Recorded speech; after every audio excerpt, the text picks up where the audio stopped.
At the end of the day, I think what people don't understand is, you spend more time with your players and the rest of the staff that you work with more than you do your own family. So, essentially that is your family, even if, they're not your kids, that's still a part of your family.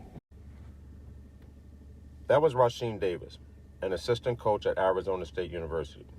We spoke about his resume as an assistant coach, how he broke into the profession, and him offering sound advice for the next group of aspiring coaches. I am Mark Williams. This is the Assistants Podcast, and this is Rasheen Davis. Good afternoon, Coach Davis. How are you? I'm doing well. How about yourself? I can't complain, man. I'm just trying to talk to you about being an assistant coach.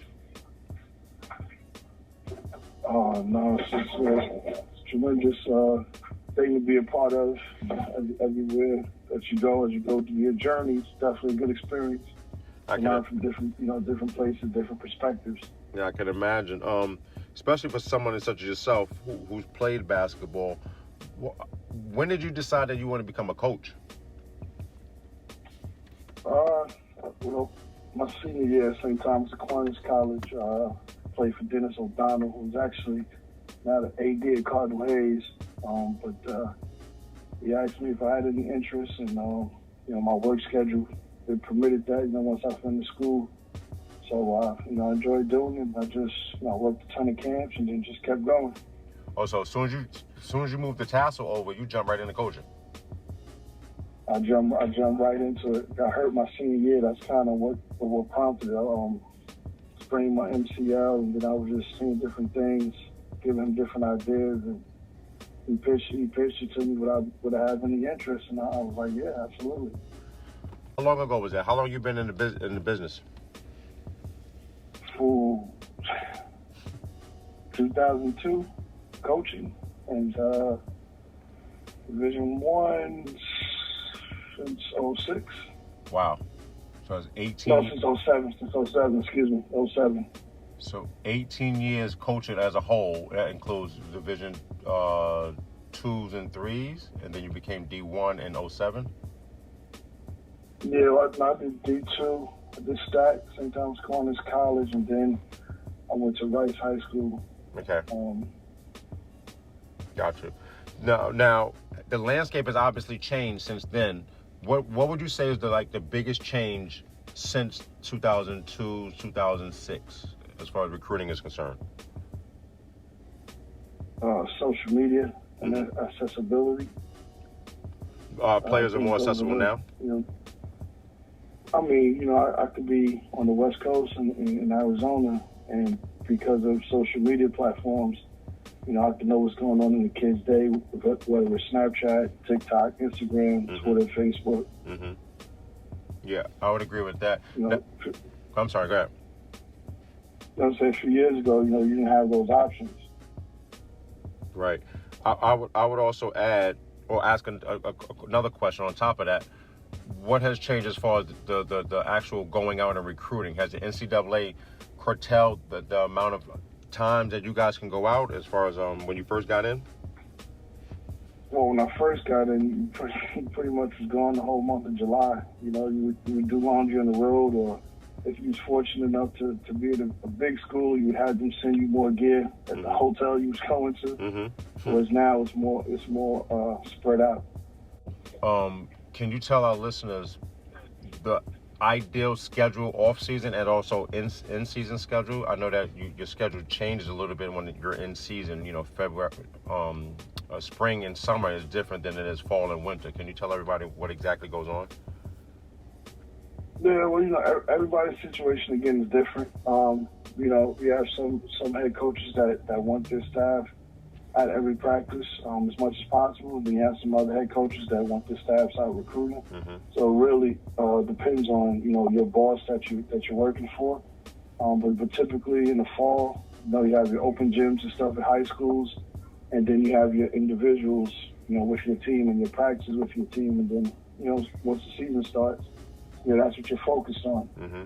Around Thanksgiving, Christmas time, you try to get some recruiting in, but for the most part, you focus on your team And then, as the season progresses into conference play, you're really more locked in, and you're fortunate enough to make a, postseason, whether it's the NIT, CBI, or NCAA tournament, when you're really locked in on that as well. Mm-hmm. So, you're probably going to miss those state championship games and stuff of that nature. And then the summer you already laid out is pretty hectic. July for the most part, April and then July, and that's pretty much it as far as recruiting is concerned. The summer is hectic, again, different schools have different responsibilities, but you may have a camp, and you may actually have to work that camp. Some places you may just give a lecture, once a week. Mm-hmm. Other places may have no camp. So, that really depends on, just the university that you're at. But you transition from camp into trying to make sure your incoming freshmen or your incoming JUCO players have been accepted to the school, make sure they fill out all the proper paperwork. You got to get them moved in and all that stuff. Mm-hmm. And, it's a lot. There's a lot of stuff that goes on behind the scenes. Yeah, which leads me to my next question. Being an assistant coach, in addition to all of that stuff that you mentioned, what are your on-court duties? Because I know that many people just think that it's glitz and glamour, but they don't understand what, like you just mentioned, it's a lot that goes on behind the scenes. In addition to all of that, in your recruiting, what exactly are you guys doing on the court that would obviously help the program move forward? Or and let's just use your current situation, Arizona State, for Coach Hurley. Okay, well, Coach, he's really good with, allowing guys the opportunity to give opinions and to give guys feedback on stuff that they need to work on. So we'll do guard breakdowns together. We'll do big breakdowns together. And then that's pretty much it. Mm-hmm. Yeah, that's good. And then you scouting, of course? Yes. Yep. We alternate scouts amongst the assistants. And, again, it's a good opportunity for you to, learn what other teams are doing, especially when you get into league play. Get more familiar with the opponents. For myself, being new to the staff, I need to get more familiar with the Pac-12. Right, because this is the first time you've actually went past Ohio on the map. Yeah.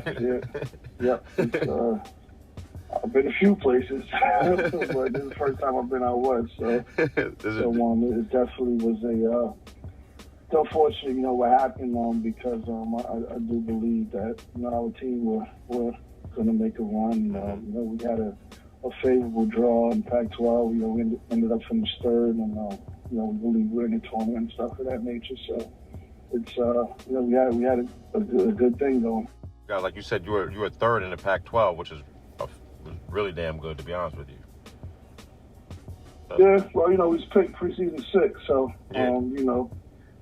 Not in the business of not winning at all, but at the same time, it's really shows how hard the guys bought into what Bobby was doing and what the staff was doing, and I can't really say that I was upset that it was canceled, because I understand what's going on. This is something that we've never seen.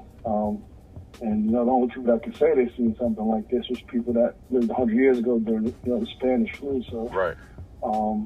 That's something we've never seen. Right. And for me, I feel bad for all those seniors that won't have the opportunity to showcase their skills. Not lottery picks, but those guys that maybe could have snuck into the first round or early second round, get a guaranteed contract. They won't get those opportunities and won't have the opportunity to play an NCAA tournament that one last time. So now, you've been in the game since 2002. What would you give advice for the next generation of trainers, of coaches, to move up the ladder as far as coaching is concerned, to become like a head coach, or to even get into becoming an assistant coach? Well, it's changed so much, and I feel like I'm young in the business still, but I feel like I'm old in the business at the same time. The way I got in, you can't get in now.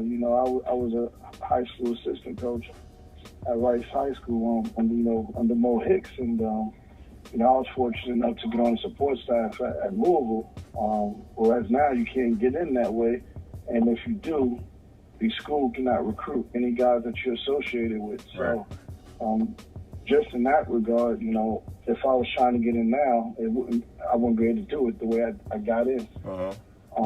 My thing is just really try to go to as many clinics as possible as you can. Go to practices, whether it's high school practices, Division I, Division II practices, even if you're getting in any NBA practices. And then, try to watch a lot of film and learn what different teams are doing, learn the new trends. The big thing now is, everybody's into numbers. It's a numbers game. So if you deal with numbers, this provides more of an opportunity for you. Yeah, that's so true. Unfortunately, that's true to a certain extent.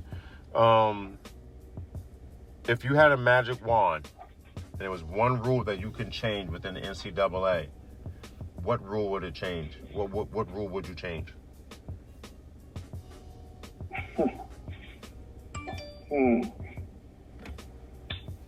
I don't know. That's a pretty good question. If I had a magic wand, what rule would I change? Mm-hmm. I don't know. Yeah, I have to think about that one. I'll tell you what other people have asked this question before. One coach said more contact time with the players. Another one said more opportunity to go out and see the player more than just the 2-3 weekends that he or she may be able to be seen. Another one would be, a coach said, just to be able to be a father figure for them. Again, that goes back to the contact time, and just help them as much as they need to be helped. Not necessarily above and beyond the law, but just help them as far as, being a mentor along those lines. I mean, I can understand all those things. And again, I really think it's really, where you're at, the level. Because, at a lower level, a coach is wearing multiple hats. Mm-hmm. At a higher level, you might just be coaching or you might just be recruiting. You don't have to go check classes because you got support staff doing that stuff. So, it's hard for me to answer that question with one thing in particular. But I think all those other answers that other coaches gave, y'all can see where they're coming from with those answers. Yeah, I think the contact time is a big one as far as player development. I think that's a big one.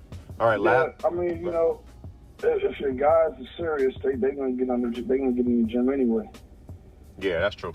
Like if you're trying to get paid, you're gonna get in the gym.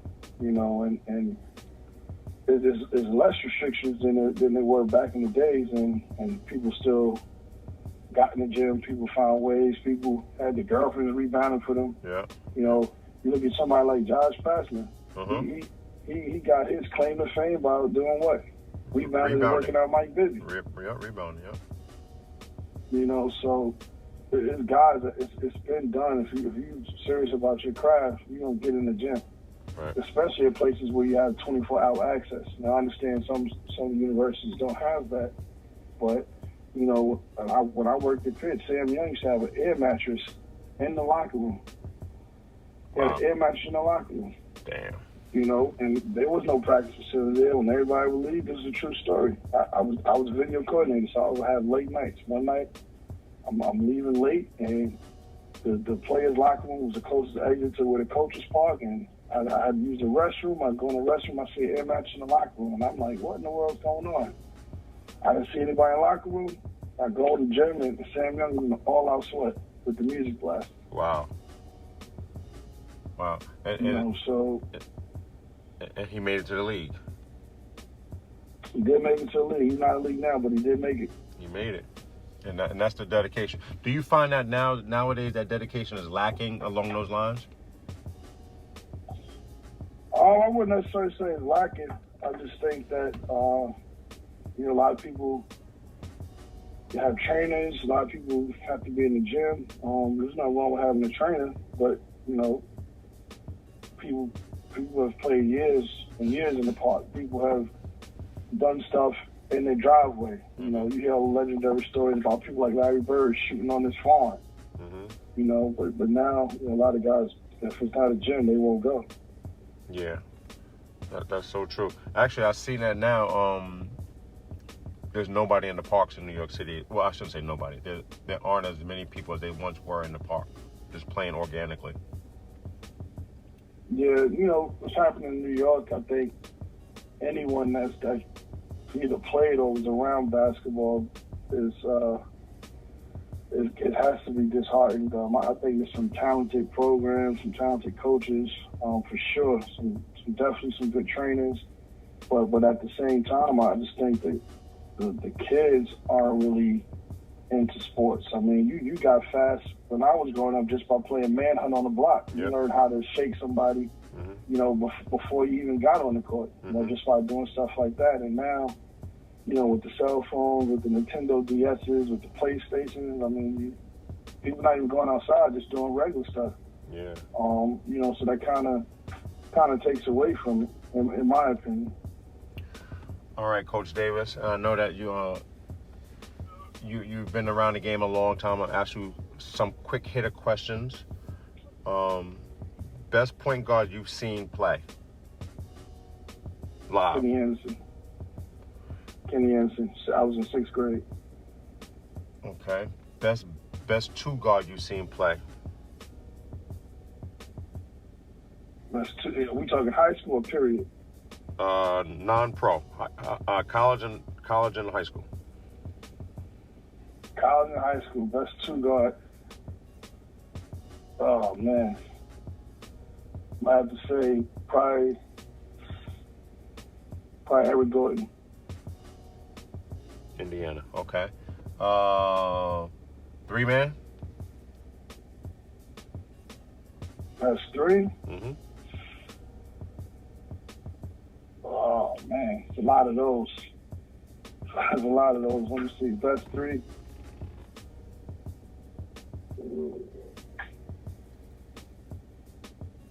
Yeah, I don't know. You got to get back to you on that one. Okay. So we'll go all the way up to the 4s and 5s.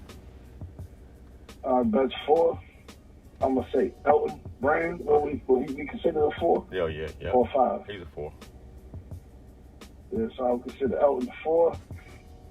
And then the best 5, actually, no, I'll take that back. Best 4, I'm going to say Tim Thomas. Best 5, Elton.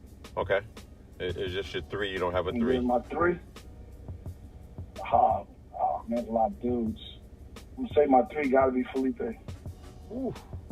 You got Kenny Anderson, Eric Gordon, Felipe Lopez, Tim Thomas, and Elton Brand. Yeah. 3 of those 5, I think, were number 1 in the country at the overall, regardless of position. Well, Eric Gordon, I saw AAU, and then Felipe was a senior, right? So I was a freshman, so I got to see him every day. Yeah. He was, it's different, and played against Tim a few times, and didn't end up on the right side of that. But obviously seeing him play, he was special. Yeah. And then Elton and I played together, so yeah. Oh, that's good, man. Well, I thank you, and I hope the world gets to know who you are, Coach Davis, and you've been doing it for a long time. Now you're out west. And I'm sure out west. I'm sure that Coach Hurley appreciates you out there on the west side. You know what? I appreciate him. And I appreciate you for being on the Assistants Podcast, man. Oh man, thank you for having me, and continue to do what you're doing. I mean, obviously you guys do a good job, and maybe we can talk about next time we can talk about how you used to school me on the court a little bit. Nah, that was luck. That was luck.